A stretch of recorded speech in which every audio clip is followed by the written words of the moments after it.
You're very welcome to another episode of the Scaling Your Business podcast. For this episode, we're back in Ireland, joined by Nicola Byrne, the CEO of Cloud90, founder of Call11890 and chairperson at Risk-I. Nicola, you're very welcome to the show. Thanks, Rian. Appreciate it. Yeah, so typical fashion with this show is we focus on three main areas: early influences, challenges, and pivotal moments. So with you, going to be no different.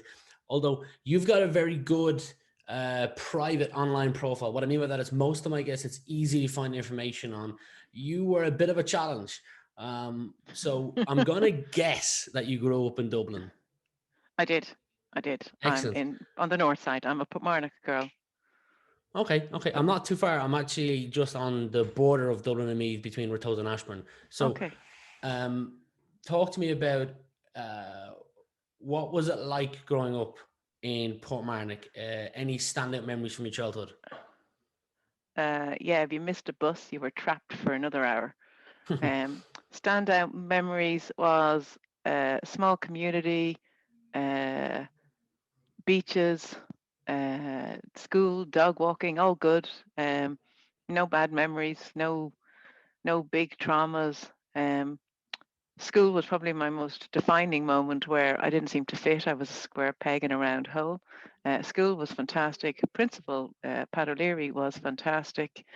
Every year on the end of my reports, it would always say, if Nicola could just focus, she'd achieve great things. And it's funny looking back now, that way is that, the potential seemed to have been there, but the ability to apply it, well, that wasn't there at all.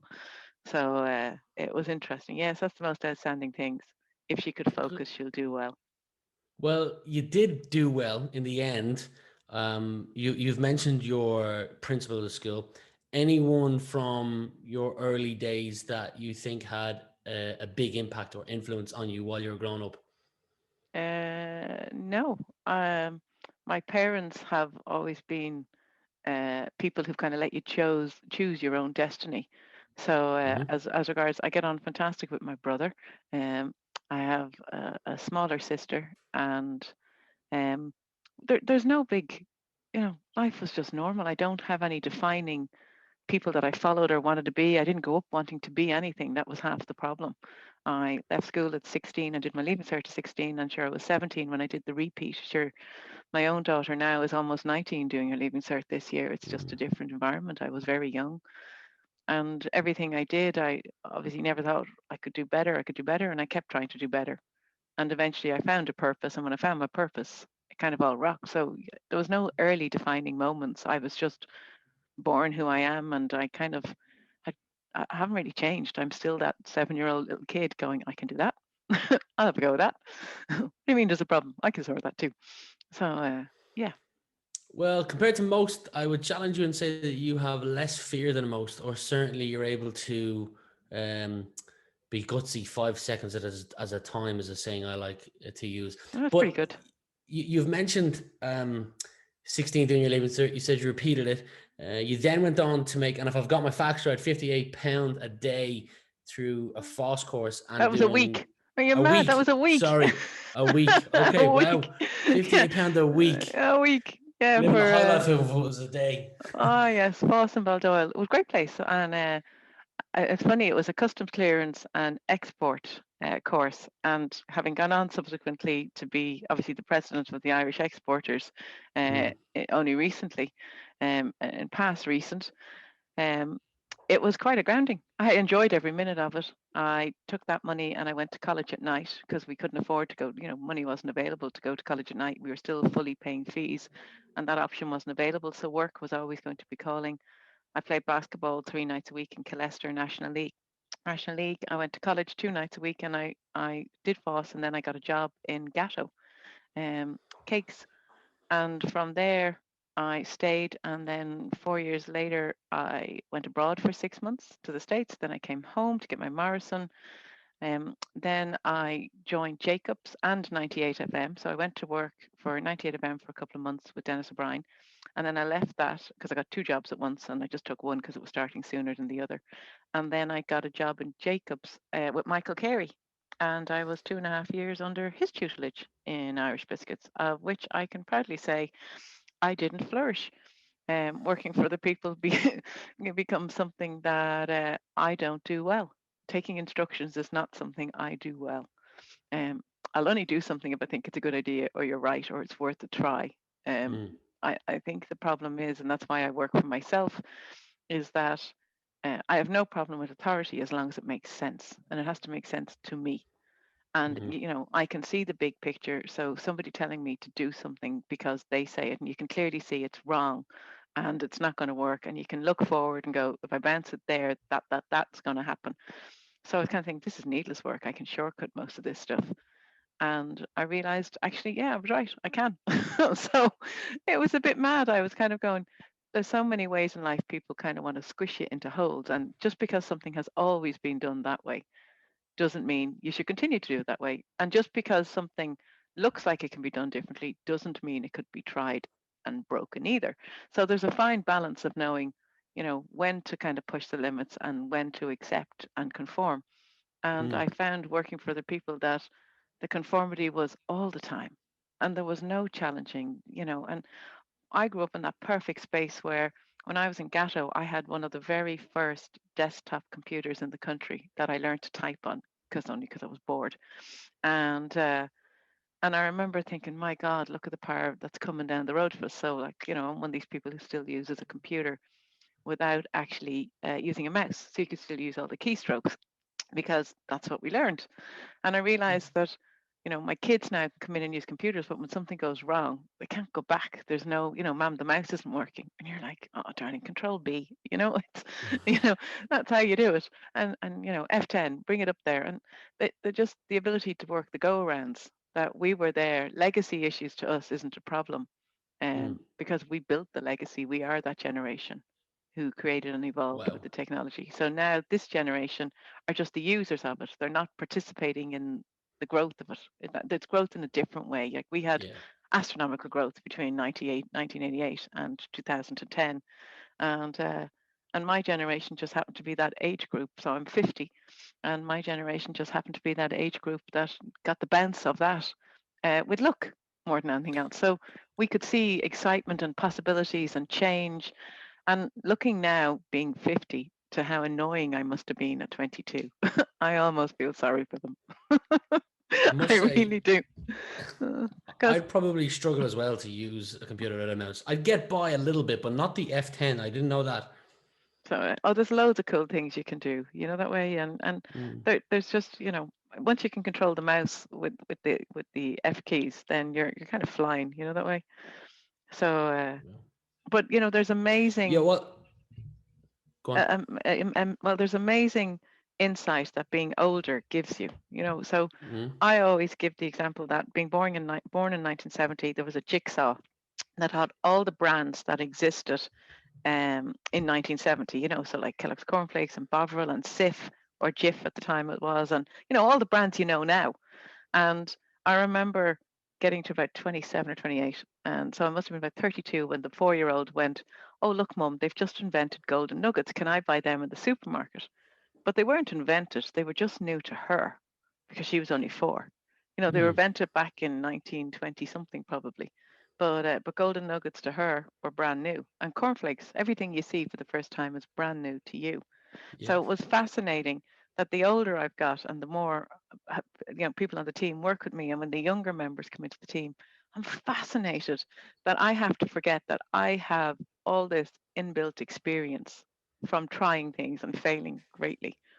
And you can't offer it because they have to learn. That way sometimes you just shut up, and that's a really frustrating thing to do. But I'm saying that just because I can do it, I can't assume everyone else can see the answer too.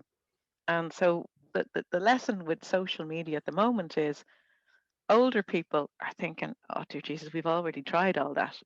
We're here because we tried it and it didn't work. And maybe there's another time to try it again, like a referendum. But most of us have learned the hard way that you can't change everything all the time.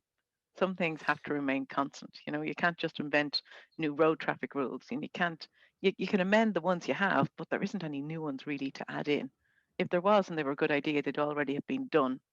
So, there's True. less discovery and brilliance to be had now than we had as a generation. So my parents' generation's got a little bit of it, but we got the real bounce. And where computers and technology changed how everything was made and the possibilities and the plastics and all the amazing things we could do with different materials. That all came into the last 30 years and it's been transformational. But now everyone else is looking to try and continue that last 30 years, and it's not as easy because Hmm. the breakthroughs aren't as big. So, You've mentioned a couple of people that you worked with, Dennis O'Brien, Michael Carey. You yourself, another great example of someone who's achieved a lot. Do you believe that to be really successful, you got to sacrifice other areas of your personal life? oh, how do you answer that? Life is full of choices, and no two people do it the same ways. Um, if I never had a family, if I never had any kids, I'd probably be very rich. I made choices. Everyone makes choices. Everyone makes choices to take risk.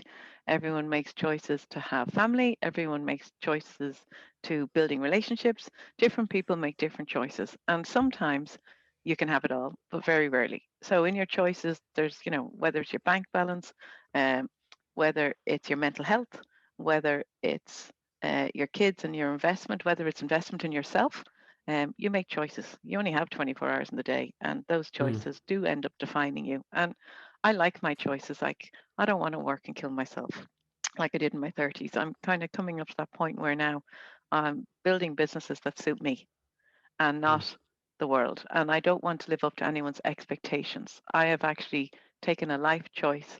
Um, I'm in a really happy place emotionally and mentally, and I'm Awesome. enjoying my life.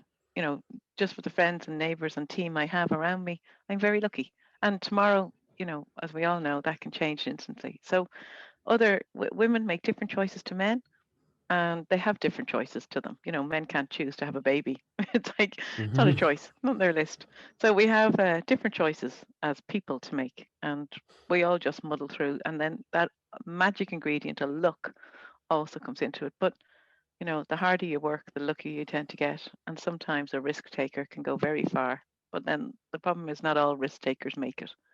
And so there's consequences in those choices too. So it's complicated, is what I'm telling you. So, you know, I wouldn't do things differently and it wouldn't change my life. And if I was meant to be rich, I'd have won the lotto by now. You're persistent. You tell some of your early stories about how you would just pick up the phone and cold call people, but be persistent in calling people. You don't ask for something, you don't get it. People want to help you, and fear only exists in your head, or some things that you've said. Yep. You speak about why people will continue this. When somebody does you a favor, they will say yes forever. For anyone who's confused about what I'm saying, I think it's cognitive dissonance. Can you explain what you meant when you said that? Yep. So there is a Benjamin Franklin effect, it's called. And it's Mm-hmm. do a man a favor and own for life. If you look it up in Wikipedia, the Benjamin Franklin effect. Benjamin Franklin had a senator that completely disagreed with him. And believe it or not, this piece of psychology is the cornerstone of all psychology in human beings. And what he discovered was he had the senator and he couldn't get the senator to like him, kept working against him really badly. And as a human being, you can't hold opposing views. So you can't like and hate me. It's one or the other. And if Mm-hmm. you're giving me your time, there's a good chance, unless you're forced to by some power status, that you actually like me, even if you're rude to me or I'm rude to you the whole time. So what happens is because you can't hold two opposing views, is you have dissonance. So you have to allay that dissonance, and you do so by changing one of your axes. So let's just say, for example, I can't love and hate you. So I have to Mm-hmm. have one or the other. So I have a book I love and I hate you. And so that's two opposing views. And then you ask me, can I borrow the book? And I will probably say yes. Um, Once I do that, either you're horrible and the book is horrible, or the book is great and you're great. So Benjamin Franklin discovered this because he asked the senator for a very precious book out of his library. And the senator sent him the book. No one ever knows did Benjamin Franklin even read it, but he returned it with a note saying, thank you very much, very kindly. And the next day they met in the halls of power in the White House. The senator spoke to him and they became lifelong friends from there forth. So Well. when you want something, you have to borrow something precious to somebody. So particularly if they don't like you, Mm-hmm. because you don't want to be disliked. Now, this happens to you in everyday life. you'll always, all of us have a friend that when we go to the pub, won't buy a round. Mm-hmm. You know, there's all of us have it, and it's in everyone's circle because they have worked out that they don't have to, because people have accepted them in that format for who they are. So that's kind of like a good example of they won't change their behavior. So you know they don't like, they like you, but they won't buy around, and it all becomes tied into that dissonance. And then what happens is when you do something nice for somebody, you don't want to change because then you don't want them to not like you, because that's the cornerstone of everything. You want to be liked. We're human beings, Mm. and so you're afraid to say no. So the laugh about cognitive dissonance is, so if I walked into a room and hit everybody on, you know, across the back of the head, and 95% of people would ask themselves what they did wrong. Only 5% would stand up to me and go, what the hell was that about?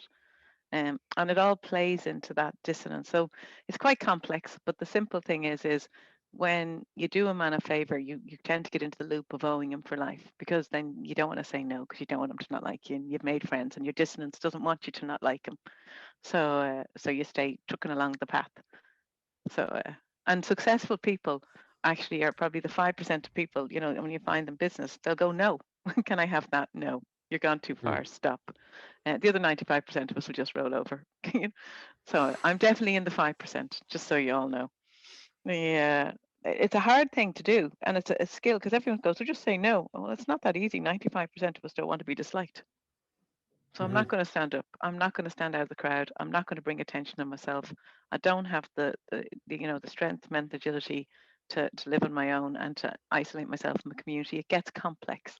So I, on the other hand, at this point, as you rightly said, I kind of learned my way through it, and now I'm quite happy to go, no, don't like me, don't care.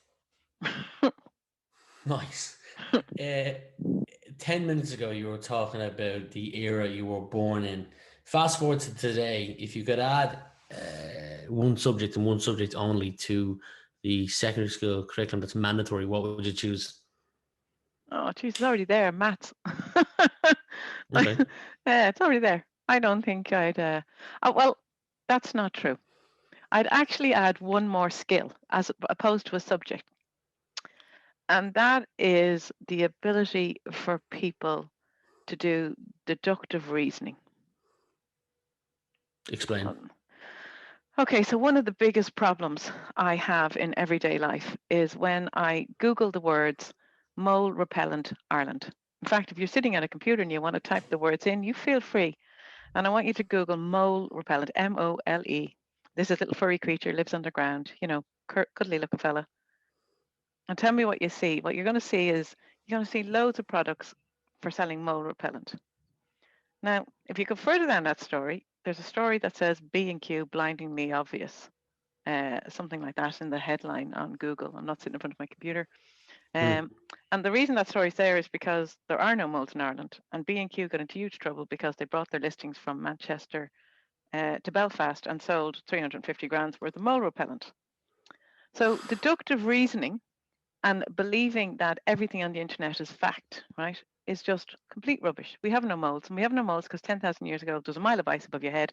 And the nice professor, when you go down to the BBC story from Queen's, explains that after the last ice age, the sea rose, the ice melted, and the moles and snakes never made it to Ireland, never moved that far north. He explains the migratory, you know, habits of animals that don't want to live underwater, which are moles and snakes, and they never made it here. So the island of Ireland exists, and there's no moles. But there's nobody could get to that fact. Like, how would you even begin to find out that truth? Yeah. Because you're not an expert. So you need to teach people deductive reasoning. Now, some people call that fact checking. You know, no point telling you a mile of ice was above your head 10,000 years ago. You don't care and you don't want to know. And if I even told you that was an interglacial period, that this happens every 100,000 years, that a mile of ice appears above your head in Ireland, you're even less than interested, because you don't need to be told that. That affects your cognitive dissonance and the narrative you're currently hearing in the world. So you don't want to know the facts. So I need you to be able to do the mole stuff for yourself. I need you to have deductive reasoning. And in order to keep you safe and protect your own mental health, it's really important that when people we trust say things to us, that we don't take it on face value, that we have the skill to go off and no matter what level of academic achievement we've ever reached. We don't want to unpick nuclear science, fair enough, and we have to trust experts somewhere, but we have to be able to work out some form of reality to combat the fantasy land that is the internet. And if we don't get that skill, so if you're asking me to give the kids of tomorrow a skill, I want to give them the skill of deductive reasoning because I don't want them frightened. I don't want them alarmed. I don't want them living in fear. This world is a fantastic place. There is bad people and bad things that do happen, but it's not the rule. They're the exception. And most of us get through a day without being mug shot or killed. And Yeah. we go to the supermarket every day. We return safely. There's known risks. We know that car crashes are dangerous. We know the risks, and we mitigate for them as a society. So the idea that the world is full of people trying to kill you with their cars is not a truism. It is just not. And so I need you to have deductive reasoning. Ireland is one of the safest road safety records in the world. I think we're number two, if we're not number one. So, Wow, didn't know that. and no, because nobody's interested in deductive reasoning and the facts. And so what we get is I'm forever turning off the bloody ads from the RSA. I forever turn them off. I find them so distressing because it's not that I want to avoid reality. I've been in a couple of car crashes. I know how bad it gets. And but I don't want to remind it. I do want to do a little Yeah. bit of delusional selling to myself to protect myself. So skill for the school grounds, I'd like to go into all schools and teach kids the skill of when the teacher says, like I know in my geography book there was mold. What I was never told my whole way through my geography classes, I was never told they didn't exist in Ireland. That's the best answer to that question. I've asked that to probably the last 65 guests, probably three of them, and you've given the best answer. Three more questions for you. One is, Okay. what continues to, or what's your favorite aspect of leading a company? You get to pick your own team. Okay. And you get to live like a child a little bit in that you can build your dreams and you can build the dreams of those around you with it. So you can take ideas and turn them into reality. And it doesn't matter, who on the team or what skill set they possess. If they've got a good idea and there's time, and particularly in the type of organization we're building now, is we get to put almost the feelings and the kindness first and then see if we can make the reality match it. So I feel that we could do better if we did this. And and I'm saying, well, you're good for digesting your food now, love. It is not for it's not for coming up with ideas. And then you're going, well, I just feel it. I know. I think the client would like this. And the great thing is, you get the leeway when you work for yourself and with your teams to go, okay, fine, go on, have a go. Back it. What's the difference? Sure, we lose 5 or 10 grand, and it'll be nothing compared to all the money I've lost failing along the way. Go on, have a pot shot, have a punt. You believe in it, have a punt. And it's kind of nice because then people go, they have the leeway to learn and trial and error for themselves. And that is the best bit Yes, about leading. for sure. I love the creative freedom in working for myself and the time to choose when and where you want to work. Isn't it magic? And then It the thing is. is, you get to push yourself, and it's that self focus that you're possessing is is only brought about by confidence. By trusting yourself to make your own decisions. So we only ask a man advice when we already know the answer. You're full of great one-liners. I know. I've got a stack of them. I have an app that I log into to schedule an hour for the gym. You can go to the gym for an hour where I'm from. You can book it for an hour. And I looked at the chart and it was at peak fullness between the hours of 5 o'clock to 10 o'clock at night, between 6 and 7. And it's great running your own business because you can just pick, I'll go at 11 o'clock in the morning when there's only the OAPs in the gym and I get the whole gym to myself. That's So fantastic. it's brilliant. I think that is the future of work now, actually, as we're going that direction. Go on, Yeah. ask your question. Yeah, I do think that's going to change now. I think we're going to all reevaluate ourselves after this pandemic. Just working from home or having a flexibility approach building our world around us. Building a better quality of life, not being dictated to, still being able to meet the needs of the business while building your life around it. I think it's going to be a lot more flexible. I know I probably in the first 6 months, I probably didn't do much work because I have no idea what was all happening with all the kids and everybody at home. And the last 6 months, things have gone really well, and we just, they're just going well. And we set a plan last year, and we've implemented it this year. And it's slow, and we're not where we'd like to be. We should be way further ahead. But I think loads of people are going to take that quality of life moment that you're having. And I think we're all going to still succeed. And I think Ireland have bright, educated people. And I think we're going to be world leaders in the flexibility piece. I think that's what Ireland can offer. So we did the smoking ban and the bag ban. I think the next big thing is flexible working, like real flexibility. Yeah, So, I hope. I see a lot of people still, particularly my age, I'm 28, talk about that you need to work 16, 17 hours a day. oh, Sleep isn't important, and I disagree with that. I think I love sleep sleeping. it ranks number one on everything for me. Yeah, me too. Don't But sleep, don't function.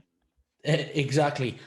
Two final questions are, one is, I'd like you to imagine it's the year 2030. We're talking now as if it's 2030 and you're looking back on the last decade. You can answer this personally or professionally or both. What would you like to be looking back on? Oh my God, what would I like to be looking back on? I don't want us to become polarized. So that bit about deductive reasoning, I want an Ireland that basically doesn't hide behind screens, that we stop all moving into single ownership houses, that we all learn that, human beings thrive best when they're in a community. So I want people to not hold extreme views, and with deductive reasoning, they can basically find middle ground, saying, I don't agree with you, but there's a grey area in the middle. Life isn't black and white. I'd like us to find the grey. I'd like Ireland for the next 10 years to live in the grey. Not be afraid to question things, is what you're saying. Not be afraid to question things, but agreeing that there's always 6 sides to every conversation, and that Okay. no one holds a democracy on the truth. Mm-hmm. So there's no point saying, well, it's my truth. Well, it isn't clearly your truth. It's everyone's truth, and you're forcing me to live it.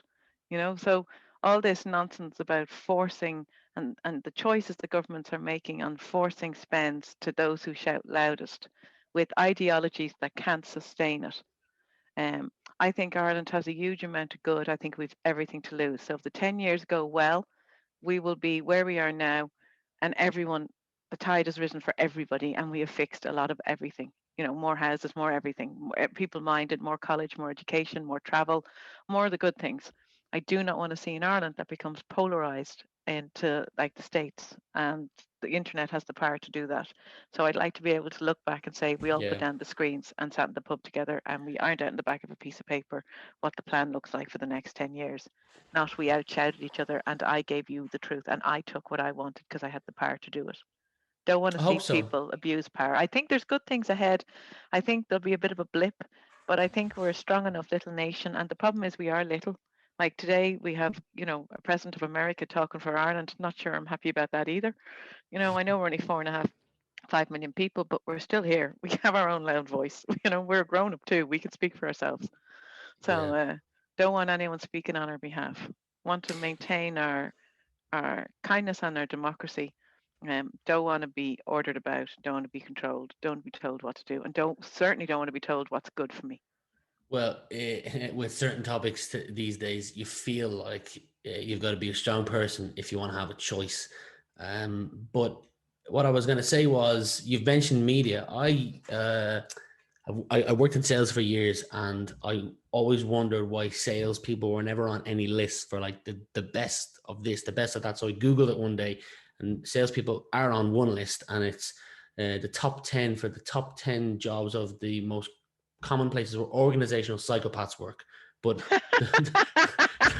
the very, very top of that list is media people. So that's damaging. But yeah. I celebrated for a moment. We were number 3 behind media and lawyers. Oh God, that's not a good thing, is it? Yeah, no. Yeah. So let's hope in 10 years that there's only one degree course in the whole country for sales. Mm-hmm. That is the DIT. shocking thing. Yeah, and it's only one in the whole country. One of my biggest So, a fun gripes. fact about that. Yeah. My father was one of the people who set that up. Oh my God. What is the chances of that? I love this Yeah, country. Paul Congratulations. Well, Lanigan. wow. Well, that's an incredible achievement because I can't get anyone to listen. I don't really have time to keep popping back at it. One of the biggest problems with doing STEM subjects is everyone keeps citing how all these women are in technology because they're in Microsoft or IBM or wherever, but they're not in there as programmers. They're in there as Mm, sales and account management. And you're thinking, well, then why don't we have a degree in that for the girls? So if the boys are going to go code and that's to their natural ability, and I'm not saying girls can't go code, there is girls who love to code, but the majority of girls are in hmm sales and they're in accounts and they're in other things. Human resources is huge for females in tech. But this idea that you're doing STEM because you have to be techie, girls like to talk and sell and different set of skills, just different set of natural abilities. hmm But we keep trying to pigeonhole them into being men. I'm not happy about it. So I want more sales course. And I think the reason we don't see many sales degrees is because men didn't want them. They actually make for better salespeople, according to facts. Yeah. And I've asked a lot of top sales leaders this as well. Actually, I'm going to change my last question because this came up in a conversation that you were part of in 2016, and you said equality was the biggest challenge facing Irish women in the workplace today. Do you think we've improved since then? And what do you think? What do you hope the future looks like in an ideal scenario?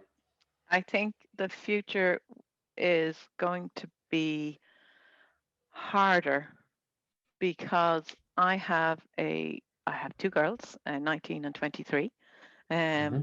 and they give out to me at the kitchen table. So dinner over COVID has been um, starters, main course, dessert, row every night. And I mean, without fail. And the eldest one in particular, she's just got a degree in politics. She's probably coming out with a first. Incredibly bright, brilliant young Wow. lady, and I'm very proud of her. But we agree on nothing. And it's agreement because I've lived, as I said, when you're double her age, you've lived the experience, and she's yet to meet the experience. And so when it comes to conversations about equality and gay rights and gay marriage and blah blah blah blah blah blah blah blah blah, I'm all for voting for anything because I don't get a right to force my views on anyone else. So whatever anyone wants to do, as long as it's not dangerous or causes harm, and as long as it's always fixable, then I have no problem with letting people live. I'm not talking. So, that is not saying you can go off and take loads of bad things and then harm other people. Um, and cause consequences, unseen consequences. We do have to have a little bit of societal norms. But in general, I'd be incredibly liberal. Um, I have never experienced, um, how would I put this, harassment um, of the nature that the Me Too people are out there with, but I'm absolutely sure it goes on. Um, Mm-hmm. I have never experienced, uh, I'll tell you what I have experienced. I have experienced people walking into the room and ordering me to get them a cup of tea, assuming I was the hired help at senior meeting levels because I was in the room, probably not dressed the best, but that shouldn't matter, as my daughter says. And I have experienced that natural assumption that, well, if you're there, you must be there because you're the. I had one experience where a company asked us out to an event. And then when I got there, they went, "Is your dad not coming?" And I was like, "What?" And I employed my dad. And I was like, "No, my dad's not coming." And they went, "Well, why not?" And I just didn't answer. I just ignored them. And then they came in for a meeting, and I took the meeting with my brother, who also worked for me. And uh, and then again, he says, "Where's your dad?" And I was saying, like, "You're very keen to meet my dad." I said, "No problem. You're meeting him. What do you want him for?" He goes, "Well, I'd like the decision maker to be in the room." And I went, "What?" And I was like, "I think the meeting's over, love." And out he went. And my brother went, "I didn't think that still happened in 20 whenever it was. It was about mm-hmm. 2012." And I was thinking, neither did I, actually. It's the first time I ever noticed that I was a girl. Because to me, in my own head, I'm just, I'm just filling a space. I didn't see myself as anything. I was just running around as me. It was such a shock Mm-hmm. to discover he just didn't see me. Well, And but that happens periodically as a girl. But men are discriminated just as much for other reasons. So I think everybody meets some form of discrimination. I don't think it's an inherently female only issue. I think men bully other men, women bully other women, I think there's a huge amount of things we are going to have to get a handle on, and accountability is going to be at the back of it all. Um, I'm not really sure of the direction of travel at the moment. It needs to come back to more consensus driven than some of the stuff that goes on the internet, without any basis in fact or reality. Everyone's taking offense and angst. And I am very concerned that, of course, you can take offense at anything. But again, if you had a little bit of deductive reasoning, you'd be going, well, that's not really important. So you have to kind of give everyone the ability to work out what's important. We all agree what's important. So what's amazing about Ireland is we do have the ability to have our little referendum. What's the thing we set up where the Citizens' Assembly, where we agree on what's important and we go in and try and have a reasonable chat. It works for some things. It's not going to work for others. It's not sophisticated enough for technical science things. But that's the kind of thing we should be aiming to do. Placing experts around the place to help us on the journey as we move from darkness into light in terms of knowledge. But it's hard because a lot of things have become politicized and people hold a political view as opposed to a fact of the world view. And they use their education and ability against those who have none in order to gain some status. So do I think equality is going to be an issue for the future? I think equality is too narrow and just male-female. I think equality is going to become more relevant to all of us as individuals, and asserting what that is and what that means to us is important. And I think when they are looking at the Constitution again, they will have to address the equality of an individual as opposed to a woman in the home. You're a very good everybody speaker. As their own right.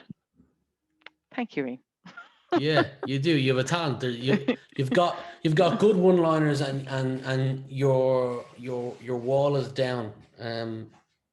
Yeah, and you can hold your own as well. So you're I don't know if you do keynotes or anything, but if you don't, I do. At one point I had to stop because I was getting paid more money doing keynotes than I was doing my own job. And tempting as it is and wonderful as I enjoy it, I had to stop because I need to focus, and I like what I do now.